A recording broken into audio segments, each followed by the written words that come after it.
شما اقامت عمان را داشته باشید. قیمت ویزای شنگن 80 یورو می باشه.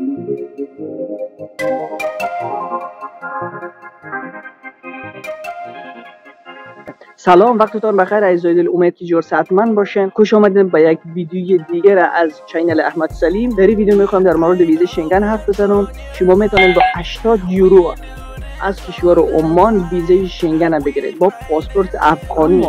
8 پروسه است که باید او را شما طی بکنید. و او پروسه قرار زیل. 1. شما اقامت عمان را داشته باشین. از اقامت شما 6 ماه گذشته باشه. 2.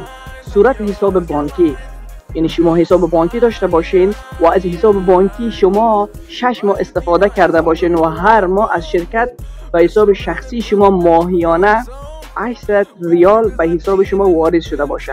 3. ارائه مدارک و سکونت، شما نشان بدین که در کشور عمان سکونت دارین و مشغول تجارت و کار هستین. 4. داشتن سابقه سفر، مثلا با چندین کشور سفر کرده باشین، مثل ویتنام، گرجستان، تونس، قطر، بحرین، عربستان سعودی و غیره. 5. گرفتن وقت سفارت برای مصاحبه. 6. رزرو کردن هتل و بلیط رفت برگشت. 7. قیمت ویزای شنگن 80 یورو می باشه.